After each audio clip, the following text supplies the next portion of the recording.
Doom says, I don't see a problem if we cast both. No, there isn't one. That's true. You pick one. You wanted me to try to take the extra turn? Pick his, leave it in exile is what I did. Chromatic Blast. Yeah, we could have cast both. Panda says, but if you do, then it goes back into his deck. Right. It might. I mean, I think that's very moot at that point. We're discussing something that really doesn't matter, but right. So there are two ways we could have used the Jace ult in that matchup. I could have plucked the Emrakul from his deck, exiling it permanently, or I could have plucked both and taken an extra turn because of the extra trigger. Flugga says it's bad unless you sacrifice your own. Were they matching Emrakuls? Because that might have been confusing. I think they were both this version. That would have been a little confusing. Because I would have wanted to sacrifice his Emrakul, not mine, right? Or should I sacrifice my own? But yes, we're talking about something that doesn't really matter. And yes, we did kill him with the Jace. Not the Nahiri. No offense to Nahiri. How did he die? We used Jace to do it. Nahiri's the better walker, though. She's faster at it. She also pluses faster. I'm not saying that it's wrong to run the playset in Nahiri before you add any Jaces, but I think the fact that Jace isn't being explored as another walker to pull off the Emrakul, I think is maybe foresight for some players. I know there are plenty of players. We just played against another blue-white player playing the Nahiri combo. We beat him. But I think that's foresight for people to not even look at Jace. I like Jace a lot. In a meta that's going to be full, I'm assuming there's going to be plenty of Lingering Souls at the GP. In a meta that's plenty of things like Lingering Souls, maybe there's Young Pyromancer, you know, there are other cards that he's really nice against that Nahiri isn't as nice against, that still pulls off the combo, so. Yeah. Jace does it too. I mean, Nahiri does it faster, but Jace does it too.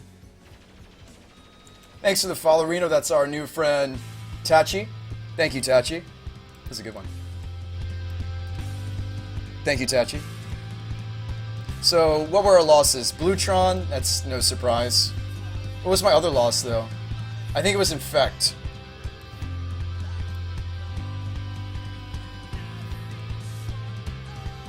Invincible. I'm going to go over the matches you guys may not have seen. I'm also going to get some food because I have a splitting headache, which is telling me that I'm probably hungry. I'm going to get something to snack on.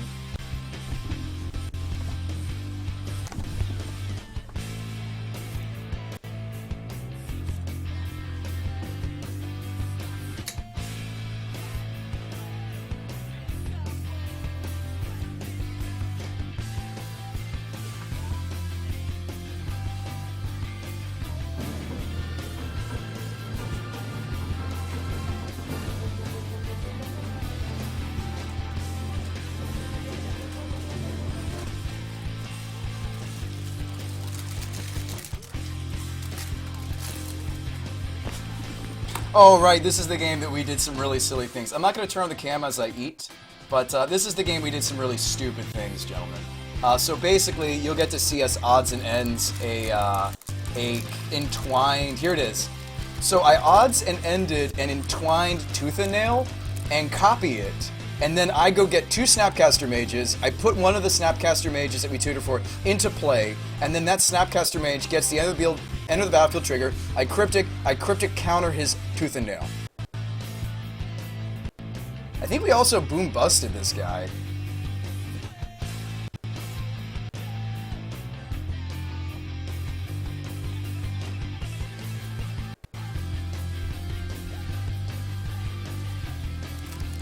How cool is that? Isn't that cool?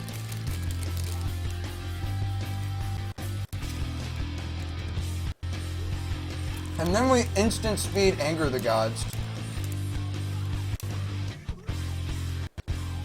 And then I set up a Beck Brain. You'll see that in just a second. Yeah. Sure, we died to Tron. Whatever. That's a hard match for Blue and Red, even if you run the Crumbles. It does suck that we died to Infect. We didn't lose anything else, though. But it does suck that we died to Infect.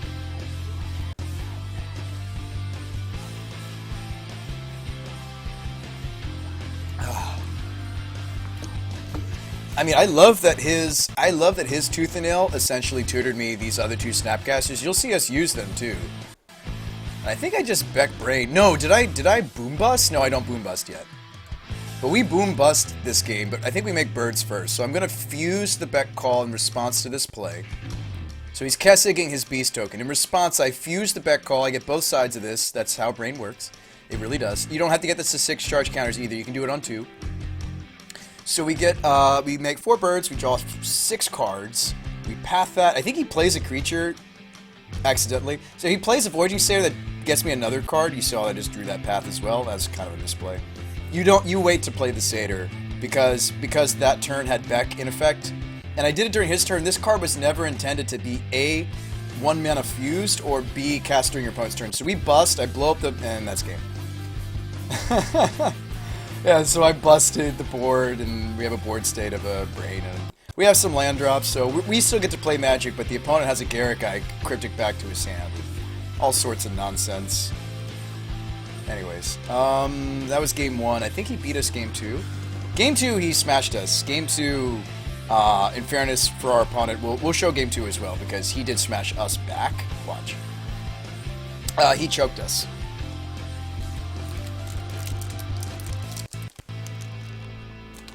Tachi likes some Armageddon. You guys like some Geddon? So you'll see him choke us in a minute here.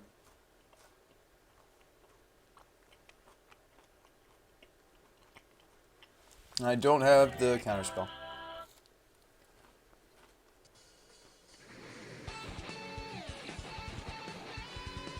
Here comes the Entwined Tooth Nail. I'm not ready with the Cryptic yet. In fairness, he was on the play, and here's the Emrakul.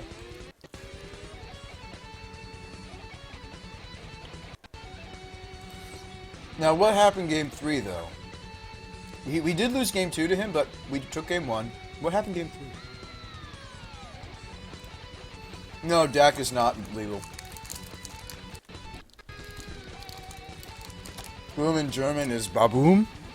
Maybe I should get the German one.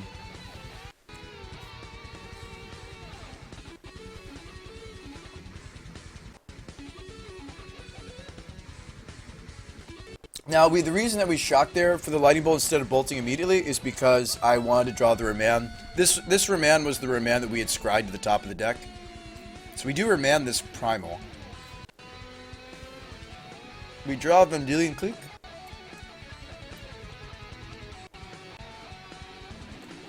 I weird the Overgrowth. We saw him have a Primal Command, Double Tooth and Nail, and Xenagos. And then the other card didn't really matter, it was like a Sprawl. So the Xenagos doesn't really matter if he can't stick a creature, which we just never let him do, you'll see. So we Cryptic this. We beat him down with Vendilion Clique some, make our land drops. He casts something else big and scary later on, but we Cryptic that too. Yeah. I'm glad we're back to 3 Cryptics. We were running 2 Cryptic for a while, but I think 3 is kind of the sweet spot. This deck, like most blue-white red, wants to get to that... Okay, I can turn the cam back on. I'm done eating. This deck, just like most blue-white red archetypes... change the green suit because the light has changed. It's daytime. I might just be unable to offer... Yeah, that's why I usually don't stream daytime. Because the green screen's just not going to be happy. But that's okay. That is okay. And then that's it, because we snapcasted a lightning bolt, or that's what my opponent assumed we were doing. Anyway, so there's that. And that was that first round. We did die to, excuse me guys, Infect, game 3. Game 2 was some sort of really interesting, like, pox kind of thing. We did 2-0 in, though. Yeah, so that's another 3-2 finish. What would you guys like to see from me? Because I don't know, somebody said that Star City hasn't gone on. I changed the mana base slightly. I added a Cascade Bluffs. Because I think the deck is still, by and large, a red-red deck. But that might not be the case, because you'll notice that I'm running just as many white spells as I am running red spells. Right? You see an Anger and a main deck Anger, but you'll also see Burial and Vala. Now, my argument for we'll pick the bluffs over these cards is, one, it makes your opponents maybe nervous. Maybe they'll think that they're going to get angeled and then kiki'd. It also helps immensely with casting the Flux. Actually, I think this is fine. Technically, the red-blue side of Flux means that we're slightly more in the realm of needing, if we were going to run a filter land, it would be Cascade. Because if you look at this split, right, we have 2 white spells. But Counterflux technically is in this vein of that land helps this one, whereas it doesn't really help. The blue side of Counterflux can be paid for with a Mystic Gate, but both sides of the Counterflux, either the blue side or the blue-red side, can be paid for with very efficiently with the Cascade Bluffs. So I think we'll continue this split. It's not like either of those lands I just listed help cast Nahiri any easier.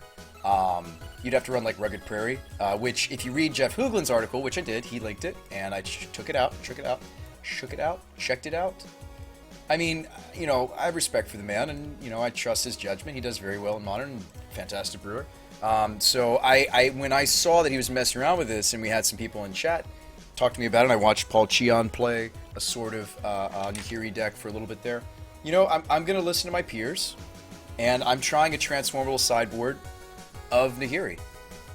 What to be accidentally just cut now from the main deck? Oops. Something just got cut accidentally. I see 59. Oh, the Anger. I was going to main deck an Anger because that's kind of my meta call, because there's a lot of Zoo. Some of the other sweepers are just too slow, so I'm going to run 2 Angers, probably 2 to 3 Anger for the GP. I'm not sure about the Burial. It might still just become a 3rd Anger, or maybe a Verdict. Maybe this will become a Wrath of God. I haven't decided what I want it to be yet. We'll see.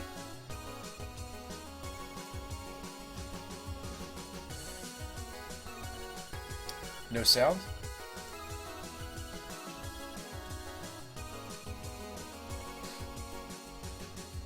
Oh, Mogsby, you have no sound. It's odds and ends. The problem with the Ancestral was we were casting it off the brain, but you need multiple pieces to do that. You need either a bounce effect or a sacrifice engine. I'm okay with some number of Serum Visions. If we were to go back to a Serum Visions build, the deck would look a little bit different. It would look... Let me open a new copy. Everything would just move around a little bit. Like, you would slim down a... I'll show you what it would look like. I also just think Modern's a little fast for the card, but it's fine. I kind of like my deck manipulation, honestly, being the brains. As strange as that might sound to you. In my testing, that's been really cool. Because Serum Vision really shines in grindy matches. Let me explain what I'm trying to say here. Serum, honestly, I feel like that card shines, like same with Ancestral. They shine in the grindy matches of Modern. They don't really shine in the aggressive matches at all. In fact, you really don't have time to be casting it, especially Ancestral. But it took me a long time to realize that. Anyways, so, you know, like, if I wasn't on Brain, I think these Brains would just be the Serums, and then I wouldn't get to run some of these really cool, awesome, and then you just have stock blue and red flash. And, yeah. You can try to shove it in here. You'd have to cut a Cryptic, you'd have to cut an Electrolyze, you'd have to cut a Helix, and you would need to choose one more card to cut. Maybe I could even trim to 3 Brains, because we can tutor forward, but... Or no, we would trim a Muddle. So you trim these cards, and then you run a Playset of Serum, and it looks fine, right? Arguably, with Brain in a Jar Serum's less painful, you can Brain it. The deck would look like that. We could do a whole nother league with the Visions and see if we like it more. I'm fine with that. It probably would look like that. Yeah, I would trim, I think, here, and here to run a playset of Visions instead. Now, Visions makes more sense in a non-colonnade blue-white-red as well, because the deck is easier it's easier for the deck to do some of these plays. Yeah, we can do a whole nother league run like that. I'm totally down to test the Visions again. I think the Ancestral was awkward. Serum Visions, I think, bridges that gap more easily. I agree with that completely. I found in my Grixis deck that I really never wanted to cast Serum Visions, so it's a better alternative. Just don't run it. Real says if you run 4 serum, you can cut a land. Okay. Then I would probably...